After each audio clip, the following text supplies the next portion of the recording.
The screams of the condemned echoed through the smoke-filled streets of 16th century England.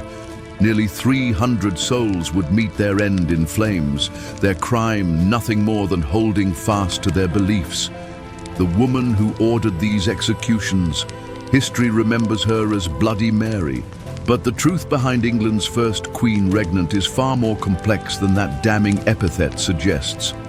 If you're fascinated by the darker chapters of royal history and want to uncover the real stories behind legendary monarchs, make sure to hit that like button and subscribe, because we're diving deep into tales that textbooks barely scratch the surface of. August 3rd, 1553. Church bells thunder across London as a triumphant procession winds through streets draped in golden tapestries. At its heart rides Mary Tudor, tears streaming down her face, not from sorrow, but from overwhelming joy. After years of exile, disgrace, and near-death threats, she has achieved the impossible. The bastard daughter has become Queen of England. The cobblestones beneath her horse's hooves witnessed one of history's most remarkable reversals of fortune. Just weeks earlier, Mary had been a forgotten princess, dismissed by court and country alike. Now, quoting scripture with ecstatic fervor, "If God be with us, who can be against us?"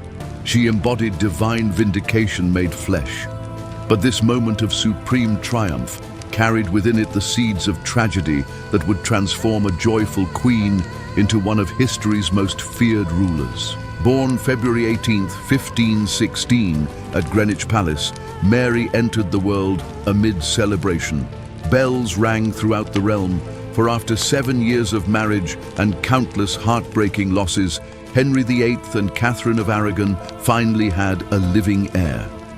The catch? That heir wore a dress. In an age when no woman had ever ruled England in her own right, Mary's gender made her both precious and problematic. She was destined to become a political pawn, her hand in marriage the ultimate diplomatic bargaining chip. At merely 2 years old, she was betrothed to the French Dauphin in a ceremony that mocked the sanctity of true marriage, complete with tiny wedding rings and miniature vows. Over the next decade, Mary would be promised to princes across Europe as her father wielded her future like a master chess player. Yet beneath this political maneuvering lay genuine affection. Henry called her his pearl of the world, while Catherine ensured her daughter received an education fit for something extraordinary, perhaps even a crown. Catherine's influence extended far beyond language and heritage. She personally began Mary's education in Latin, that most masculine of subjects, recognizing that her daughter might need skills traditionally reserved for kings. When Mary outgrew her mother's instruction, Catherine arranged for professional tutors like Master Featherstone, men who could prepare Mary for whatever destiny awaited. A surviving letter captures Catherine's ambition. "As for your writing in Latin, I am glad that you shall change from me to Master Featherstone." The phrasing reveals everything. Catherine wasn't simply educating a future queen consort, but preparing a potential ruler. This preparation proved prescient when 9-year-old Mary was sent to Ludlow Castle in Wales. The ancient fortress had served as the training ground for princes of Wales for over 50 years, young men learning statecraft before inheriting the throne. That Henry sent his daughter to follow this masculine tradition spoke volumes about his expectations. Mary wasn't simply being honored with a ceremonial title, she was receiving the same preparation given to male heirs. At Ludlow, Mary held court as the nominal head of Welsh government, learning to balance competing interests, resolve disputes, and command respect from men twice her age. These weren't lessons in domestic management or diplomatic marriage, they were masterclasses in ruling. For 3 crucial years, Mary lived as the future monarch she was expected to become, absorbing lessons that would prove invaluable during her later struggles for the throne. But in 1528, that future shattered like glass. Henry had grown infatuated with Anne Boleyn, a dark-eyed courtier whose ambitious family had positioned her perfectly to catch the king's wandering attention. Catherine, once beautiful, had aged less gracefully, and Henry's desire for a male heir had curdled into obsession. The solution? Divorce Catherine and marry Anne. The Pope refused. The Catholic Church would not sanction the dissolution of a valid marriage, no matter how powerful the petitioner. For 5 agonizing years, Henry battled Rome while Anne remained tantalizingly out of reach, present at court but untouchable until she wore a wedding ring. Thomas Cranmer provided the answer Henry craved. As Archbishop of Canterbury, Cranmer possessed the authority to dissolve the royal marriage in defiance of papal authority. Mary watched her world collapse as Cranmer, a name she would never forgive, tore apart everything she held sacred. In 1533, 17-year-old Mary witnessed her father's secret marriage to his pregnant mistress. Months later, Anne delivered a daughter, Elizabeth. Suddenly, England had 2 queens and 2 princesses, a situation that could not endure. The hammer fell swift and merciless. Mary was stripped of her royal title, declared illegitimate, and sent to Hatfield House, not as an honored guest, but as a servant to baby Elizabeth. The humiliation cut deeper than any physical wound. The former Princess of Wales now waited upon an infant half-sister, while courtiers whispered of her disgrace. Anne Boleyn's cruelty knew no bounds. She instructed Mary's keepers to strike the young woman whenever she claimed royal status, cursing her as the cursed bastard she is. These psychological torments would scar Mary permanently, feeding a rage that would one day consume hundreds of lives. Worse still was the separation from Catherine. Mother and daughter, once inseparable, were allowed only one brief visit in 5 years. When Catherine died in January 1536, Mary wept alone, forbidden even to attend the funeral of the woman who had shaped her destiny. But fortune's wheel turned swiftly in the Tudor court. That same year, Anne Boleyn was arrested, tried and executed on charges of adultery and treason. With his second wife's death, Henry suddenly needed to reconcile with his elder daughter. The reconciliation came at a devastating price. Henry demanded Mary sign a document acknowledging her illegitimacy, her mother's invalid marriage, and the king's supremacy over the church. For Mary, this meant betraying everything sacred, her mother's memory, her own legitimacy, and her Catholic faith. The surviving letters from this period reveal the epic battle of wills between father and daughter. Mary's initial confidence crumbled under relentless pressure. Her usually neat handwriting disintegrated as desperation mounted. "Please press me no more," she wrote to Thomas Cromwell, Henry's chief minister. "I will do all I can, God and my conscience not offended. For I assure you, I have done the utmost that my conscience will suffice." But Henry wouldn't be dictated to by his daughter's conscience. He had already executed his second wife. Executing his daughter required little additional effort. The threat was no empty gesture. Mary's supporters faced charges of treason simply for maintaining her legitimacy. Friends wrote desperate letters begging her to submit, warning that refusal would destroy not just herself, but everyone who had supported her claim. Faced with her father's threats and pressure from friends who feared for their own lives, Mary signed without reading. The act haunted her forever. She had saved her life by destroying her soul. Henry's death in 1547 freed Mary from his oppressive shadow, but her brother Edward's reign brought new challenges. The boy king and his Protestant advisors launched a religious revolution, stripping away Catholic rituals, translating services into English, and most horrifically for Mary, abolishing the Mass. For Mary, the Mass represented Christianity's central miracle, the transformation of bread and wine into Christ's actual body and blood. Its abolition was spiritual vandalism of the highest order. She refused to comply with Protestant reforms, attending illegal Catholic services despite royal prohibition. When Edward made Mass attendance criminal, Mary faced an impossible choice: abandon her faith or risk imprisonment. The compromise allowed her private Catholic worship, but Mary knew this fragile peace couldn't last. In her imagination, she became a martyr in waiting, persecuted for righteousness' sake. Desperation drove her to consider the unthinkable, flight to Catholic Europe. Her cousin, Holy Roman Emperor Charles V, offered sanctuary and ships to spirit her away. The plan was elaborate. Imperial vessels would anchor off the Essex coast while Mary escaped under cover of darkness. But when the moment came, courage failed her. Standing in chaos-filled rooms at Woodham Walter, surrounded by hastily packed belongings, Mary broke down completely. "What shall I do? What is to become of me?" she cried repeatedly, unable to choose between exile and potential martyrdom. The ships sailed without her, and Mary's failure to flee would prove providential. In 1553, 15-year-old Edward died, and his Protestant advisors crowned Lady Jane Grey as Queen. But they had underestimated Mary's resolve. Moving with lightning speed, Mary proclaimed herself England's rightful queen and withdrew to Framlingham Castle in East Anglia. Her supporters rallied with stunning swiftness, not just Catholics seeking religious restoration, but Protestant nobles who recognized her legitimate claim to the throne. Jane Grey's support evaporated like morning mist. Without a single battle, Mary's forces controlled the kingdom. The bastard princess had become England's first undisputed queen regnant. Mary's triumph seemed divinely ordained, and she wasted no time rewriting history. Parliamentary acts declared her parents' marriage valid and her own legitimacy beyond question.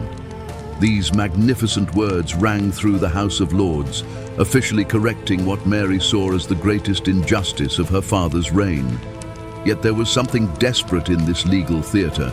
Mary was already queen, already legitimate in the eyes of her subjects. The act served not to establish her right to rule, but to heal the psychological wounds that had festered for decades. The original documents still exist today, stored in the House of Lords Record Office among 17 boxes containing Henry VIII's parliamentary acts, followed by Edward VI's reforms, and finally Mary's own legislation. Each monarch's laws tell a story of England's religious convulsions, but Mary's acts stand apart in their deeply personal nature. While her father and brother legislated from political necessity, Mary wrote her deepest beliefs into law, transforming personal vindication into national policy. The past was corrected, justice restored, and Mary could finally turn toward the future she had always envisioned. That future included marriage to Philip of Spain, son of Emperor Charles V. The match horrified the English, who feared becoming a Spanish satellite.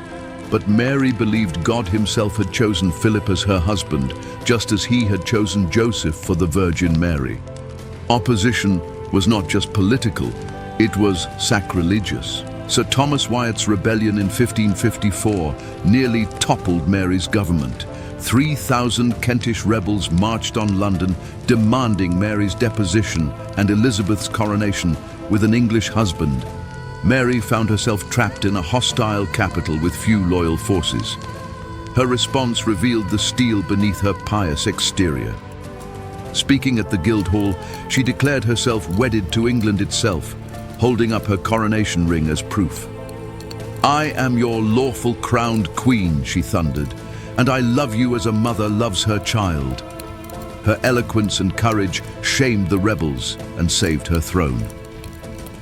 Wyatt's defeat cleared the path to Mary's wedding.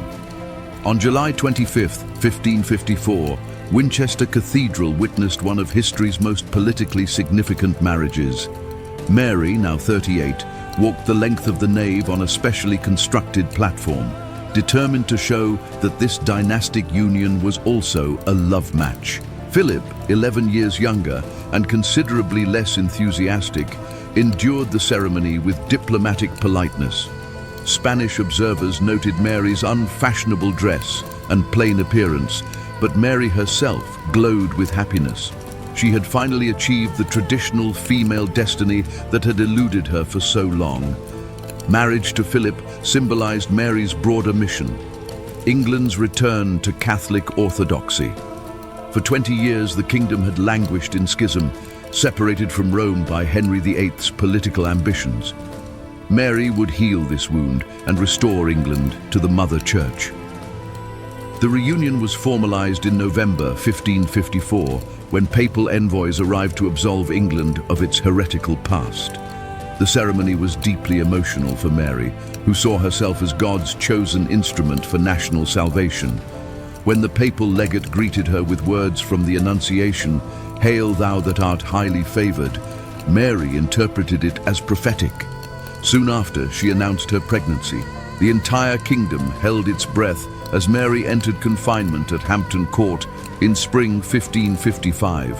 Elaborate preparations began. Baby clothes embroidered, wet nurses hired, rockers employed.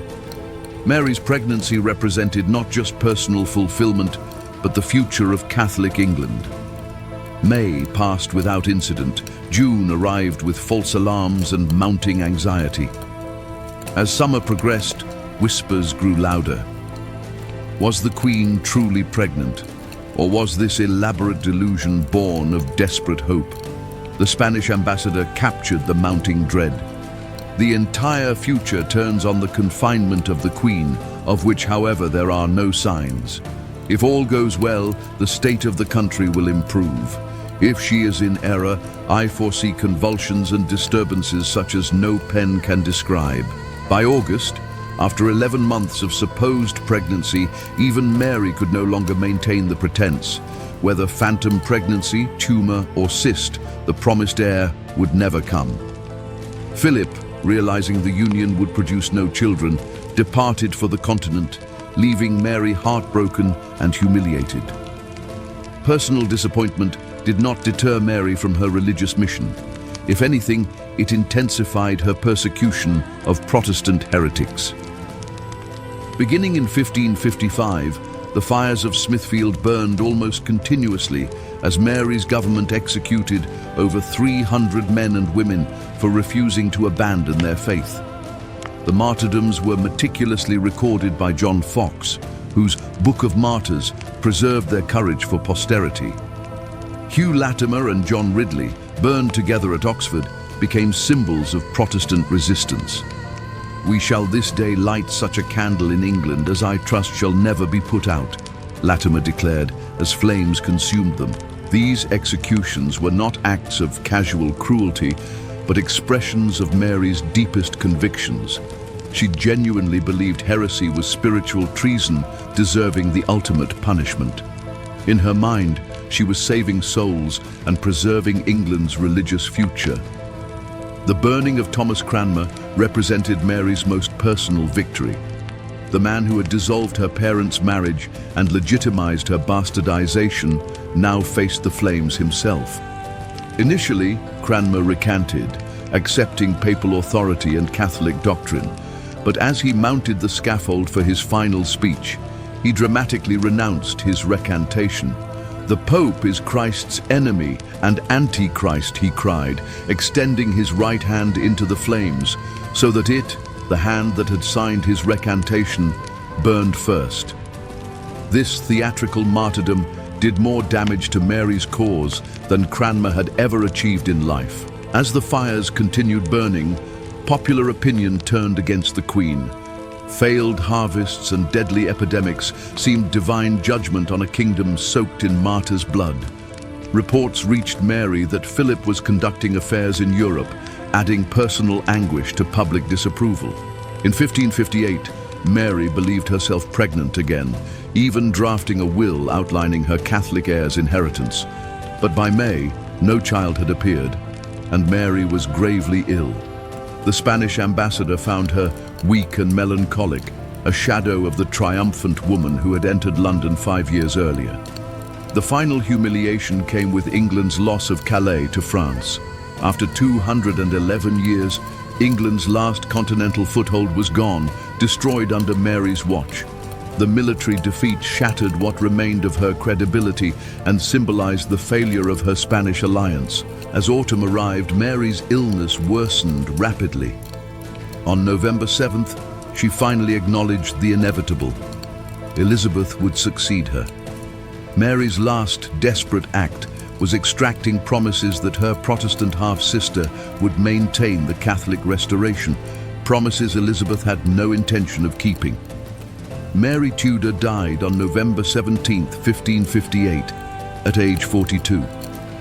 During her final hours, she experienced visions of children playing instruments and singing like angels, perhaps the offspring she never had, or the innocent souls her fires had sent to heaven. Her death marked the end of Catholic England's brief restoration. The monasteries she had refounded were dissolved again, the Mass she cherished was abolished anew, and the husband she adored promptly began courting her successor. Elizabeth's reign would last 45 years, while Mary's barely managed 5. History remembers Mary Tudor as Bloody Mary, a name that captures her reign's most horrific aspect while obscuring its complexity. She was England's first successful queen regnant, a woman who seized power through political skill and personal courage.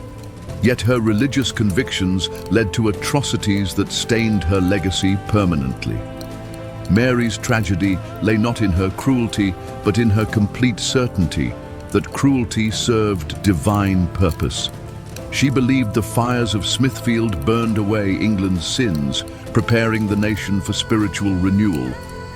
Instead, they ensured her reign would be remembered as a cautionary tale about the dangers of religious extremism. Today, in the gleaming towers of London's financial district, few remember that these same boundaries once witnessed Mary's triumphant entry through Aldgate. The buildings she knew have vanished, swept away by centuries of progress, but the geography remains unchanged. Here, where modern bankers conduct their daily business, a desperate woman once rode through streets hung with precious tapestries, believing herself chosen by God for greatness. The contrast between Mary's vision and reality remains stark. She dreamed of Catholic children singing in monasteries that would endure for centuries. Instead, those same monasteries crumbled again within months of her death. She imagined Philip's love sustaining a dynasty that would rule both England and Spain. Instead, he felt only moderate grief at her passing and immediately began courting her successor. Westminster Abbey tells the story of Mary's ultimate defeat more eloquently than any history book. She had requested burial beside her beloved mother, Catherine of Aragon, a final reunion denied by the cruel mechanics of royal protocol. Instead, she lies beneath the magnificent tomb of Elizabeth, the daughter of Anne Boleyn, whose very existence had triggered Mary's lifelong torment. The irony would have devastated her. The bastard sister she despised became England's greatest queen, while Mary herself is remembered primarily for the smoke and screams of her religious persecution. Yet perhaps there is justice in this arrangement. Elizabeth's tomb tower above, resplendent with carved effigies and Latin inscriptions celebrating a glorious reign that lasted 45 years. Below, Mary rests beneath simple black marble, her name sharing space with dates that span barely 5 years of rule. It serves as a permanent reminder that power without wisdom, faith without mercy, and certainty without compassion ultimately consume those who wield them. The woman who entered London proclaiming, "If God be with us, who can be against us?" discovered that even divine favor has limits. Her fires burned bright but brief, consuming not just Protestant heretics, but her own legacy. The kingdom that had welcomed her as their rightful queen ultimately breathed a collective sigh of relief when church bells rang not for her triumph, but for her death. Mary Tudor remains one of history's most complex monarchs, England's first successful queen regnant, who proved women could seize and hold power through political skill and personal courage, yet whose religious extremism overshadowed every other achievement. She was simultaneously a groundbreaking feminist icon and a cautionary tale about the dangers of absolute conviction. Her story reminds us that the line between righteousness and fanaticism often exists only in the eye of the beholder. In the end, Mary's greatest tragedy was not her cruelty, but her complete inability to see it as anything other than divine service. She went to her grave believing the fires of Smithfield had purified England's soul, never understanding that they had instead ensured her own damnation in the court of public opinion. History, it seems, has rendered its own judgment, and unlike Mary's victims, it offers no possibility of appeal. If this exploration of Mary Tudor's complex and tragic legacy has captivated you, make sure to like this video and subscribe for more deep dives into the dark corners of royal history. The past is filled with figures whose stories are far more nuanced than legend suggests, and there are always more secrets waiting to be uncovered in the shadows of power.